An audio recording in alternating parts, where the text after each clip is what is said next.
Fala pessoal, tudo bem? Aqui é o professor Rafael Carlos, de Sociologia da plataforma Gonçalves Dias. E a gente está aqui em mais um vídeo do componente curricular Sociologia do preparatório UEMA-ENEM. Exatamente, a gente está aqui nesse projeto do Governo do Estado do Maranhão, através da Secretaria de Educação, levando para você o que tem de melhor em todos os componentes curriculares para que você possa revisar todos os conteúdos importantes que vão provavelmente cair no vestibular, tanto da UEMA quanto do ENEM. Dito isso, vamos então retomar as nossas questões de Sociologia. E a gente começa essa aula a partir da questão de número 11 do material. A 11ª questão, ela traz uma questão do ENEM PPL, caiu lá em 2020. E essa questão traz o seguinte texto, atenção. A sociedade burguesa moderna, e você já destaca, sociedade burguesa moderna, está te dando uma época, um tipo de sociedade. Essa sociedade que o texto chama de sociedade burguesa moderna, tu também pode chamar de sociedade capitalista, a mesma coisa, tá? A sociedade burguesa moderna é a mesma sociedade capitalista. Que brotou das ruínas da sociedade feudal, não aboliu os antagonismos de classe. Então essa sociedade que é a capitalista, ela é uma sociedade onde existe ainda também os antagonismos de classe. O que é um antagonismo? É uma posição contrária de uma classe em relação à outra, tá? Não fez senão o capitalismo substituir velhas classes, velhas condições de opressão, velhas formas de luta por outras novas. A desigualdade continua existindo. Entretanto, a nossa época, a época da burguesia, que é o capitalismo, caracteriza-se por ter simplificado os antagonismos de classe. Esses antagonismos de classe é que dá a dimensão do conceito de luta de classes, que é um conceito cunhado lá por Marx, quando trata desse assunto, que é o assunto aqui de trabalho e sociedade.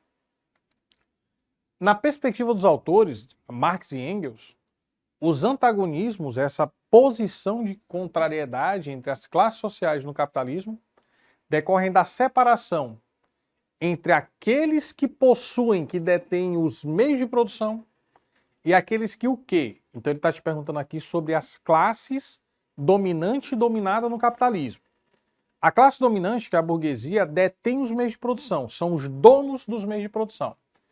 E aqui está faltando que a classe dominada, o proletariado, é caracterizada pelo quê? Letra A. Eles exercem atividade comercial, é verdade? É falso.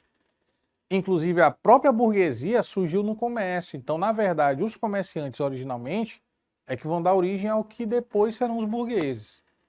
Não é o comércio, a gente está falando do capitalismo industrial, são as pessoas que trabalham na fábrica.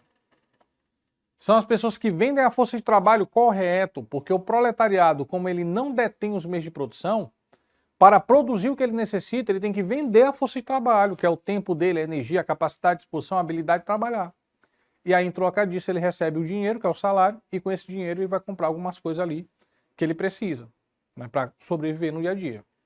Então a letra B me parece que é a opção correta. Letra C. Possui título de nobreza. Falso. Porque a relação aqui no século XIX, quando Marx e Engels estão escrevendo, não é mais nobreza e burguesia. Já passou isso. Agora é burguesia e proletariado, e classe trabalhadora. Controlam a propriedade da terra. É verdade, é falso, porque terra também é meio de produção. E quem controla isso é a elite, não é a classe trabalhadora. Monopolizam o mercado financeiro. Mercado financeiro do século XIX não tem nem nada a ver, né? Capitalismo financeiro vai se consolidar depois, então é uma outra época, fora de contexto a letra E. Então a única alternativa que realmente contempla o que foi perguntado vai ser a letra B de bola. São os proprietários do meio de produção, classe dominante, aqueles que vendem sua força de trabalho, classe dominada. Vamos ver se a letra B está correta? Vamos lá, atenção para o gabarito. Letra B é a nossa alternativa correta nessa questão de sociologia. Vamos para a questão de número 12. Essa 12 caiu no Enem Digital, de 2021. Lá no Enem Digital caiu assim, ó. Ao mesmo tempo, graças às amplas possibilidades que tive de observar a classe média, vossa adversária, rapidamente concluí que vós tendes razão, inteira razão, e não esperar desta ou dela, a classe média, qualquer ajuda. Seus interesses da classe média são diametralmente opostos aos vossos. Qual será essa outra classe que ele está falando? Como é que a gente sabe qual que é? A gente vai ler o título do livro. Bem aqui, ó. Friedrich Engels, a situação da classe trabalhadora na Inglaterra.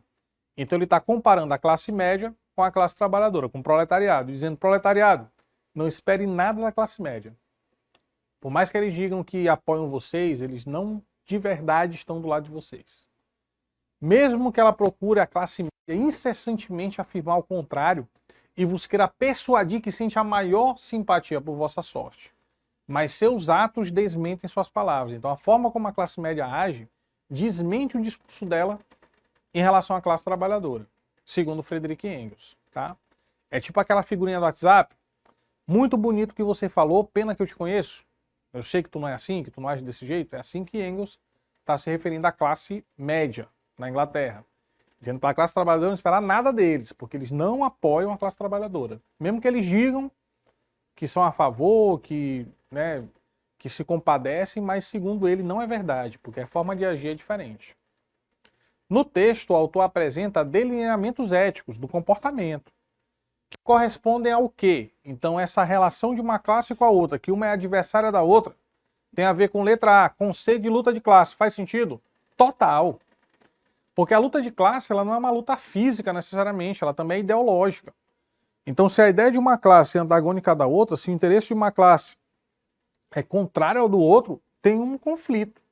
E esse conflito é a luta de classe. Letra A parece que vai ser a alternativa verdadeira. Correto. Alicerce da ideia de mais-valia. Pessoal, mais-valia é um conceito que tem a ver com o negócio de venda de mercadoria, extração do lucro. Aqui ele não está falando de lucro de mercadoria, ele está falando de interesse de classe. Então aqui o assunto é outro, beleza? Fundamento do método científico. Método científico? O que tem a ver com o que a gente leu aqui? A gente está lendo sobre classe média e classe trabalhadora. Método científico é negócio de ciência, de conhecimento, de teoria, de epistemologia, já é outro assunto, nada a ver com o que a gente leu. Paradigmas do processo indagativo, muito técnico, está falando sobre indagação. Ele está afirmando, ele não está indagando, não. Não é um procedimento indagativo, é uma afirmação. Classe trabalhadora, não espere nada da classe média, ela é tua adversária. Domínio do fetichismo da mercadoria, também não tem a ver com texto. Mercadoria é negócio de produção, né? É extração de lucro, fetichismo é fazer com que o produto seja atraente para o consumidor querer comprar, entendeu? Então aqui também não tem nada a ver com texto. A única que realmente tem a ver com texto, que responde corretamente a pergunta, é a letra A. Quando ele fala que a classe média é adversária da classe trabalhadora, isso é um conflito. É adversário, é antagônico, é uma luta de classe. Vamos ver se a letra A está correta? Vamos lá? 1, 2, 3. Letra A é o nosso gabarito nessa questão aí da teoria de Marx e Engels. Firmeza? Vamos adiante. Questão da UEMA de 2011, que na sequência aqui, ó, só para a gente não se perder, é a 13ª questão do material. UEMA 2011, faz tempo, mas eles gostam de voltar a alguns assuntos também, cai de novo, entendeu? Então a gente tem que ficar atento. As sociedades modernas são complexas e multifacetadas. Multifacetada é aquilo que tem várias faces, né? Tem várias formas da gente enxergar, da gente perceber. Mas é com o capitalismo que as divisões sociais se tornam mais desiguais e excludentes. Então, segundo o texto, o capitalismo tornou mais evidente a desigualdade entre ricos e pobres. Marx já observara que só o conflito entre as classes pode mover a história. Tem uma frase do Marx que diz que a história da sociedade é a história da luta de classe. Então, os acontecimentos, as revoluções, acontecem por causa da luta de classe. Assim sendo, para o referido autor, em qual das opções se evidencia uma característica de classe social? Então, segundo Marx, nas opções que a gente vai ler, qual que tem a ver, na ideia dele, com classe social? Lembra que Marx e Engels são teóricos muito economicistas. Então eles falam muito de trabalho, de produção, de relação de trabalho, de mais-valia, de lucro, de mercadoria. Então o viés, a visão é muito econômica. Então a gente vai marcar alguma alternativa que tenha mais a ver com essa visão econômica, beleza? Letra A. O status social e cultural, falso. Ele não está considerando cultura como critério. Então a questão é econômica, lembra sempre disso. Teoria de Marx e Engels, economicismo. A função social exercida pelos indivíduos na sociedade. Também não necessariamente. Porque função social pode ser profissão, mas pode ser pai, pode ser mãe, pode ser a função de marido, de esposa, é uma função social. Não é necessariamente vinculada ao trabalho, à economia. Né? Posição que os indivíduos ocupam nas relações de produção. Agora sim, relação de produção, de trabalho. Produção, trabalho, tem a ver com o aspecto econômico, com a infraestrutura da sociedade, que é a frase que Marx usa, é a palavra que ele usa para designar a economia. Tá? Então a letra C é a melhor opção por enquanto. Letra D, a ação política dos indivíduos na sociedade era falso. A questão não é política, é econômica, é de produção, é de trabalho. Identidade social, cultural e coletiva, falso também. Cultura aqui não tem a ver. Tá? Então a única opção que responde corretamente ao que foi perguntado será a letra C. É a letra C? Letra C. Posição que os indivíduos ocupam nas relações de produção. É isso, a letra C responde corretamente ao que foi perguntado. Beleza? Tranquilo? Vamos adiante? Questão de número 14. 14. Enem de 2015. Nessa questão lá do Enem, caiu assim, ó. Dominar a luz, grifa, dominar a luz, implica tanto um avanço tecnológico, a iluminação, né? Quanto uma certa liberação dos ritmos cíclicos da natureza, com a passagem das estações e as alternâncias de dia e noite. Com a iluminação noturna, grifa, iluminação noturna, a escuridão vai cedendo lugar à claridade. Porque de noite, se não tiver iluminação, tá escuro. Mas se tiver iluminação como tem aqui no estúdio, aí vai ter claridade. A luz artificial, dominar a luz, né? E a percepção temporal começa a se pautar pela marcação do relógio. Então, assim, o trabalho que antes acontecia durante o dia porque tinha claridade e à noite não acontecia porque era escuro, agora tanto faz. Você pode trabalhar de manhã, de tarde, de noite, porque tem a luz, né, artificial, a luz da lâmpada que ilumina ali o estúdio, no caso, né? Ó, a gente está gravando agora de noite. Né? Nesse momento agora da gravação, a gente está gravando à noite. Mas está iluminado, porque tem a luz, né, artificial, a luz da lâmpada, né? A luz dos refletores e tudo mais. Então o fato de controlar a luz da iluminação noturna estendeu por mais tempo a hora de trabalho.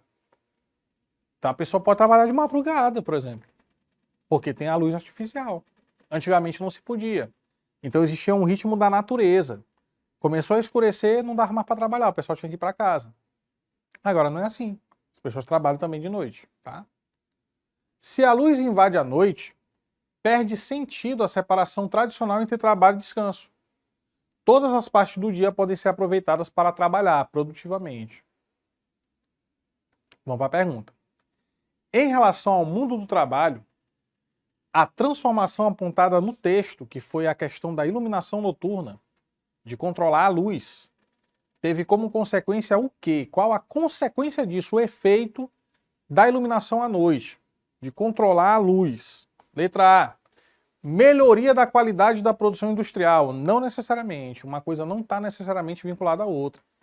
Se existe uma melhoria da produção industrial, não é porque as pessoas estão trabalhando de noite, mas é porque aperfeiçoou-se os processos, a tecnologia, né? É uma outra coisa. Redução da oferta de emprego na zona rural. Você está falando aqui de zona urbana, de fábrica, de trabalho urbano. Né? A zona rural não está sendo colocada. Permissão ao trabalhador para controlar seus próprios horários. Claro que não. Ainda mais naquele contexto ali do século XIX, século XX, né? Onde as pessoas não tinham essa liberdade, não tinham nem como ter. Então aqui também é falso. Diminuição das exigências de esforço no trabalho com máquina. Falso.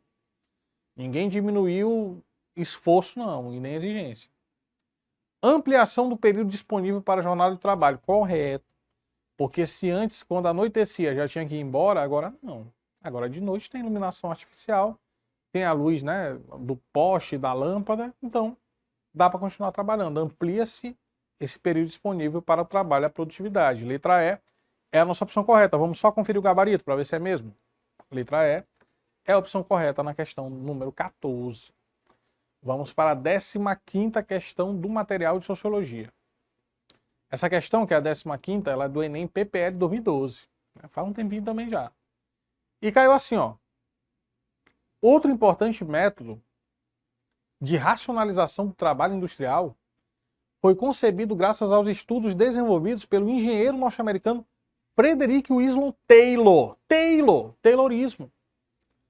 Uma de suas preocupações fundamentais era conceber meios para que a capacidade produtiva dos homens e das máquinas atingisse seu patamar máximo. Produzisse muito mais do que se produzia antes. Para tanto, ele acreditava que estudos científicos minuciosos deveriam combater os problemas que impediam o incremento da produção. Então, a gente está falando do Taylorismo, que é uma organização da produção capitalista, das fábricas principalmente, a partir do século XX. Né? Então, o Taylorismo tinha essa preocupação de maximizar a produção, né, muito mais do que era antes, e se preocupou muito com a questão da cronometragem, do trabalho, do tempo, do espaço também, de organizar o espaço ali da fábrica para ficar algo mais racional, mais dinâmico, beleza? O Taylorismo, grifa, Taylorismo, apresentou-se como um importante modelo produtivo ainda no início do século XX, lá nos primeiros anos do século passado, produzindo transformações na organização da produção e também na organização da vida social. A inovação técnica trazida pelo seu método, pelo Taylorismo, pela administração científica da produção, que é o nome oficial, foi o quê? Então, o que o Taylorismo trouxe de novo? Letra A. Utilização de estoques mínimos em plantas industriais de pequeno porte. Falso. Isso aqui é do Toyotismo, que é um modelo japonês que emplacou depois da Segunda Guerra. Não foi no começo do século. E não foi nos Estados Unidos, foi lá no Japão. Então aqui eles estão te confundindo, colocando característica do Toyotismo numa questão de Taylorismo. Mas não é Taylorismo a letra A, não. Letra B. Cronometragem e controle rigoroso do trabalho para evitar desperdício. Correto. Uma das principais preocupações do Taylorismo é com a questão do tempo que se levava para produzir. Então começou a cronometrar esse tempo e estabelecer metas de produção. Tem um controle mais rigoroso sobre o trabalho. Então, a letra B é a nossa opção correta por enquanto. Ela responde corretamente ao que foi perguntado. Produção orientada pela demanda, enxuta, atendendo a específico nicho de mercado. Toyotismo também. Ó, produção por demanda é a característica principal do Toyotismo, que muita gente chama, usa uma frase em inglês, né, no Ocidente, que é a just in time. Significa na hora certa, no momento correto. Quando é que você produz no momento correto? É quando tem gente querendo comprar o que tu faz. Então é produção pela demanda, tá? Mas não é Taylorismo não, é falsa letra C. É Toyotismo. Flexibilização da hierarquia no interior da fábrica para estreitar a relação entre os empregados. Falso, a hierarquia estava lá. Tinha o coordenador de produção, o gerente do setor, todo mundo lá. Essa hierarquia não foi flexibilizada, ela continuou a existir no Taylorismo, tá? Polivalência dos trabalhadores, que passaram a realizar funções diversas numa mesma jornada. Isso aqui é Toyotismo. O trabalhador polivalente, o cara que faz muitas funções diferentes na fábrica, não é do Taylorismo, é do Toyotismo. No Taylorismo tem aquela função mais específica, tipo como era no Fordismo também. O cara executava uma tarefa que era mais, né, específica e menos diversificada do que o Toyotismo vai emplacar depois, tá? Então a única que é do Taylorismo mesmo é a letra B de bola, da cronometragem e do controle rigoroso do trabalho para que se evitasse desperdício. Vamos lá para a letra B? Letra B de bola é a nossa opção correta nessa questão. Na questão de número 15, agora a gente vai para 16. Essa questão de 16 é boa. Patrimônio cultural. Pessoal, vai cair na prova. Toda prova de UEMA e toda prova de Enem cai patrimônio, cara. Patrimônio cultural material, patrimônio cultural imaterial. Sempre cai isso aqui, tá? Então não vai vacilar. Quando você olhar a questão, você vai lembrar dessa aula aqui, das dicas que eu vou te dar. UEMA 2022, questão recente. Caiu um dia desse na prova da UEMA. Vai falar tambor de crioula do Maranhão. Né? O tambor de crioula do Maranhão é uma forma de expressão de matriz afro-brasileira. Já grifa aí tambor de crioula, grifa Maranhão e grifa matriz afro-brasileira. Que envolve uma dança circular. Tambor de crioula é dançado numa forma de círculo. Canto e percussão de tambores. Seja ao ar livre, nas praças, no interior de terreiros, ou associado a outros eventos e manifestações, como Carnaval e São João, por exemplo. Reconhecido em 2007 como Patrimônio Imaterial da Cultura Brasileira, grifa 2007, o tambor de crioula do Maranhão foi reconhecido como um patrimônio imaterial da cultura brasileira pelo Instituto de Patrimônio Histórico e Artístico Nacional, o IPHAN, certo? O que é um patrimônio imaterial? Qual a diferença dele de patrimônio material? Olha só, São Luís, que é a capital do estado, Maranhão, parte da cidade de São Luís é considerada patrimônio cultural da humanidade pela Unesco. Só que não é a cidade toda de São Luís, é só uma parte da cidade, que é onde fica ali o centro histórico, que muita gente chama de Reviver, mas não é o nome oficial do lugar, não.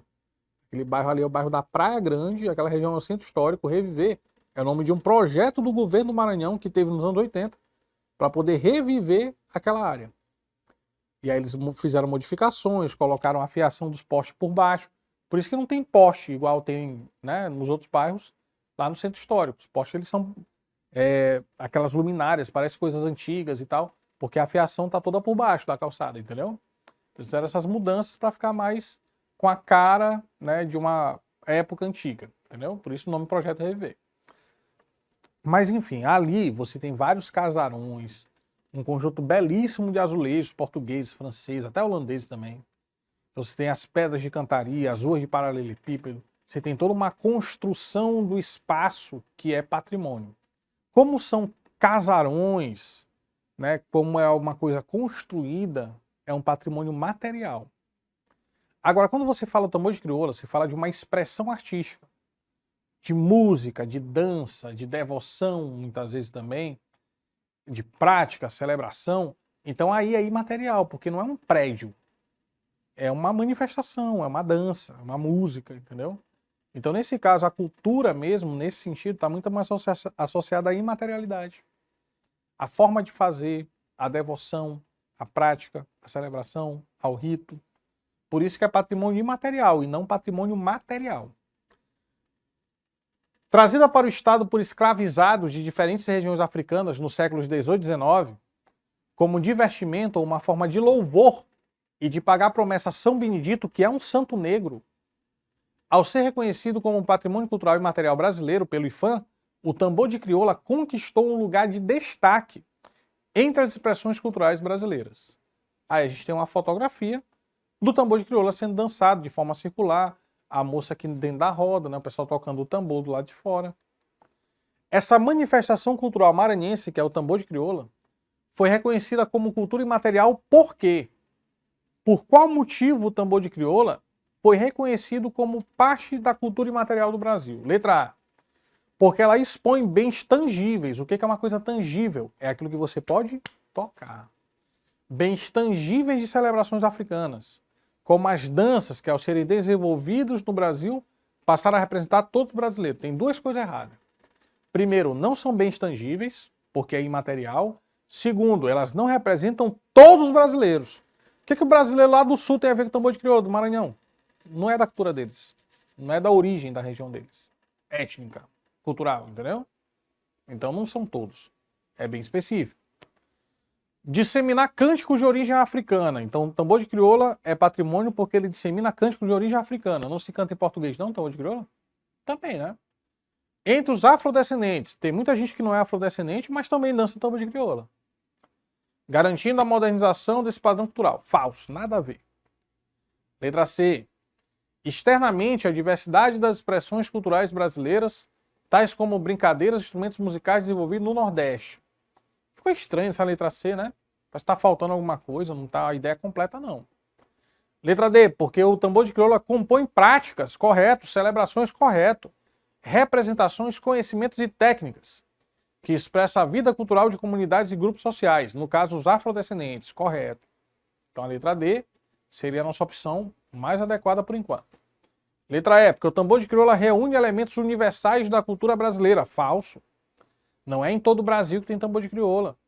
Como eu te falei ainda há pouco, na região sul nem faz sentido a gente associar a cultura deles ao tambor de crioula. Como roupas típicas, incorporando as contribuições dos três grupos formadores do país, representado pelos afro-brasileiros. Tá contraditório, né? Fala de três grupos formadores e depois fala do afro-brasileiro somente. Então aqui a letra E está toda contraditória. Não tem como ser a opção correta. A única opção correta possível é a letra D de dado. O tambor de crioula é patrimônio material porque ele compõe práticas, celebrações, representações, conhecimentos e técnicas que expressam a vida cultural de comunidades e grupos sociais. E com essa questão a gente encerra mais uma videoaula de Sociologia do nosso preparatório, o EMA-ENEM, e a gente se vê então numa próxima videoaula. Deixo o meu abraço aqui com todos e espero vocês na próxima aula de Sociologia.